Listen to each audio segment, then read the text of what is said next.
সামাজিক দায়বদ্ধতা এবং জনকল্যাণমূলক কর্মকাণ্ডের অংশ হিসেবে বরগুনার পাথরঘাটায় বিনামূল্যে চিকিৎসা সেবা প্রদান করেছে বাংলাদেশ নৌবাহিনী। বিস্তারিত দেখুন নাজমুল ইসলাম সৈকতের প্রতিবেদনে।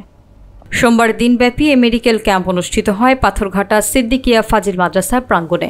বাংলাদেশ নৌবাহিনী কন্টিনজেন্টের ব্যবস্থাপনায় আয়োজিত এই ক্যাম্পেইনে নৌবাহিনীর অভিজ্ঞ চিকিৎসক দল পাথরঘাটা এবং আশপাশের এলাকা থেকে আগত নারী, পুরুষ ও শিশুসহ প্রায় ৩ শতাধিক রোগীকে চিকিৎসা সেবা প্রদান করেন। রোগীদের বিনামূল্যে প্রয়োজনীয় ওষুধও সরবরাহ করা হয়। চিকিৎসা ক্যাম্পে সাধারণ রোগের পাশাপাশি বিভিন্ন জটিল রোগে আক্রান্ত ব্যক্তিদেরও পেশাদারিত্বের সঙ্গে চিকিৎসা দেওয়া হয়। এই উদ্যোগে স্থানীয়দের মধ্যে ব্যাপক সাড়া এবং সন্তুষ্টি লক্ষ্য করা যায়।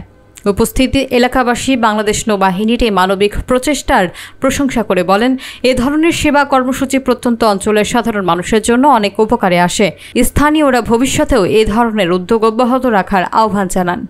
আমি আইছি সমস্যা, আমার প্রেশার আছে, তারপরে বুক ব্যথা করে, ঠ্যাঙ্গে ব্যথা করে, ঠ্যাং খুললে ওঠে, এই জন্য আসছি। কোনো টাকা লাগে না, কিছু লাগে না। হাসপাতালে গেলে আমার কয়েক 10 টাকা দাও, টিকিট দেয়, টিকিট দিলে যাই একটু নাফা দেয়, আর লিখতে দেয় 12 দেওয়ানো দেয়। আমার জন্য উপকার এইটাই আমরা পাইতাম সবসময়, তা আমাকে একটু কাছে আমরা থাকতাম।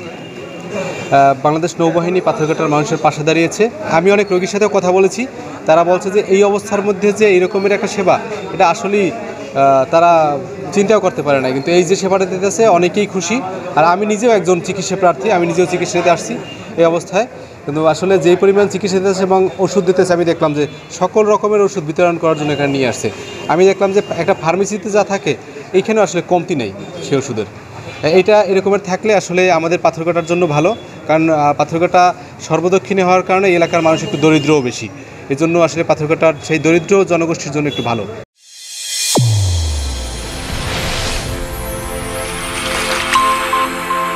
চ্যানেল A1 হৃদয়ের স্পন্দন।